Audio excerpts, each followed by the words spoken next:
Hi, and welcome to the turbulent world with me, James M. Dorsey, as your host. Since arriving in the kingdom 5 months ago, soccer superstar Ronaldo has scored 14 goals in 16 games for his new club, Al Nassr. Yet more was needed for Al Nassr to win the Saudi championship or advance in the Saudi Cup. Even so, Mr. Ronaldo's presence has helped improve the competitive mentality of the dressing room and the club, according to former Singapore international Sasi Kumar. Mr. Ronaldo has also significantly enhanced Al Nassr's following on social media. Tabloid reporting on his luxurious lifestyle, unmarried cohabitation with his partner, Georgina Rodriguez, and Instagram photos of Mrs. Rodriguez in a bikini help Saudi Arabia project itself as a socially more liberal society, no longer bound by strict Islamic norms. Saudi Arabia hopes to build on Mr. Ronaldo's initial contribution to attract other superstars who will help propel the Saudi Pro League into the world's top 10.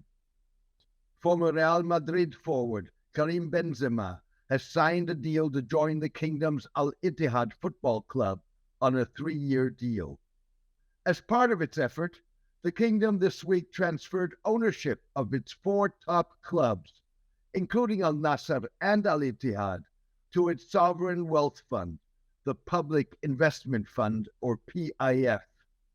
The transfer allows PIF to invest hundreds of millions of dollars in acquiring players and preparing the clubs for privatization.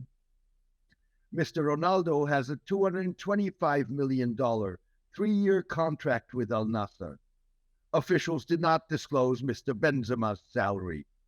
Lionel Messi, an ambassador for Saudi tourism, reportedly turned down a $1 billion contract. In addition, Saudi Arabia acquired English Premier League club Newcastle United in 2021 for $373 million. Saudi Arabia's rationale for boosting sports in general, and particularly soccer, makes perfect sense. Sport is a key pillar of Crown Prince Mohammed bin Salman's effort to diversify the Saudi economy and make it less dependent on oil exports. The kingdom hopes to increase Saudi Pro League revenues from 455 million Saudi riyals, or dollars 121 million in 2022, to 1.8 billion riyals, or $480 million annually by 2030. Saudi Arabia further expects its strategy to generate private sector investment opportunities and increase the market of the Russian-Saudi League from 3 billion riyals, or $799 million, to more than 8 billion riyals, or $2.1 billion by 2030. It also assumes sports will boost tourism, another key pillar of Mr. bin Salman's economic diversification plan. In addition, promoting sports has public health significance in a country where more than 50% of the population is overweight and more than 20% are obese. Moreover, Saudi Arabia has the Middle East's second highest diabetes rate and 7th highest in the world. Finally, massive investment in soccer and sports helps Saudi Arabia garner soft power and project itself on the international stage, polish its image tarnished by human rights abuses, and position the kingdom as the region's top dog, in part by moving the center of sports gravity away from Qatar, which last year hosted the World Cup, and the United Arab Emirates, that fathered Gulf involvement in global soccer with its acquisition of Manchester City in 2008. The question is not the kingdom's rationale for emphasizing sports, but whether its approach can succeed. If Mr. Messi's rejection of a Saudi offer suggests that money cannot buy everything, so does China's experience. China's lesson is that money alone does not buy sustainable performance or mandatory organic growth, even if a massive investment is geared towards those goals, rather than relying on superstars nearing the end of their careers. China has yet to climb the ranks of FIFA, the sports governing body, or emerge as an Asian soccer powerhouse, despite investing billions of dollars in tens of thousands of academies and schools offering special football education over the last decade.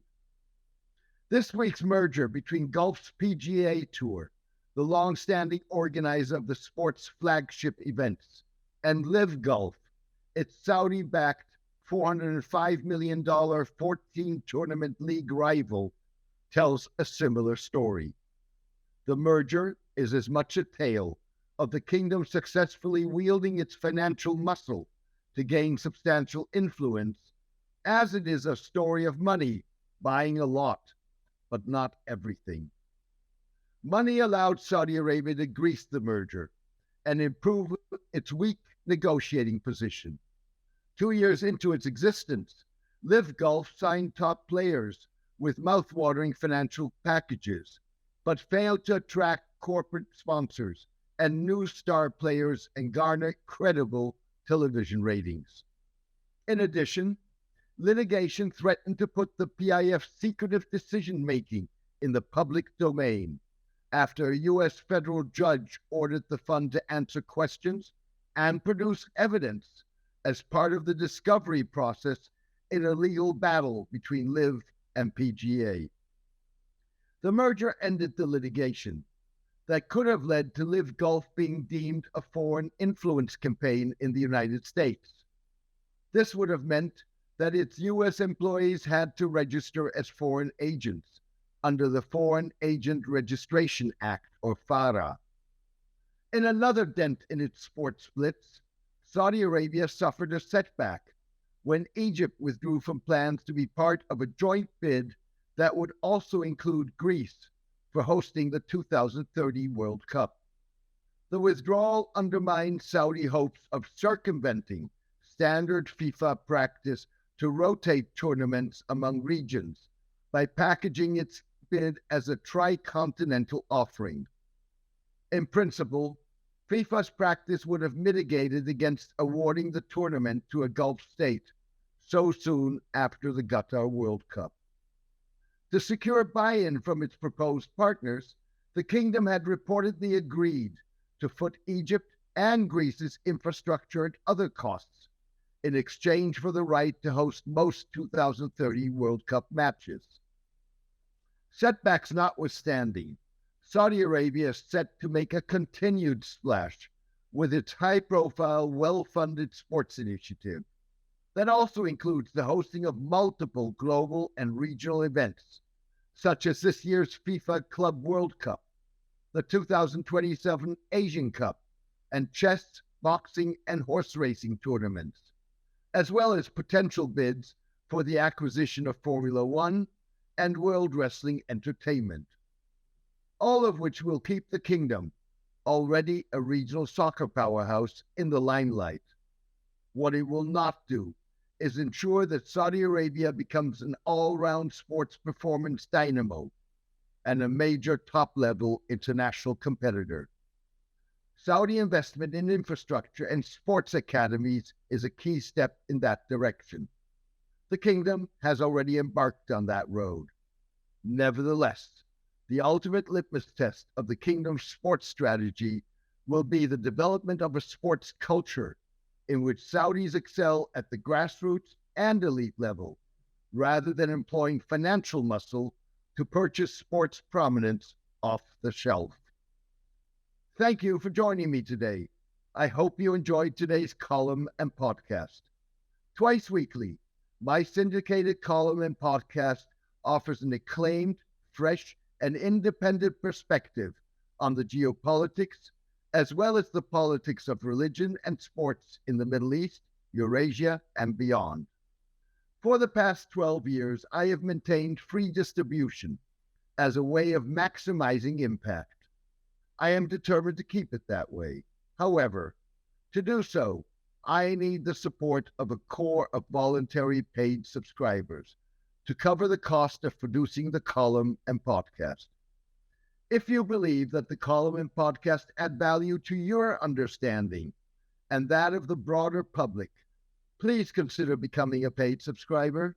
You can do so by clicking on Substack on the subscription button at www.jamesmdorsey.substack.com and choosing one of the subscription options. Or support me on Patreon at www.patreon.com/MIDI Soccer. Please join me for my next column and podcast in the coming days. Thank you. Take care and best wishes.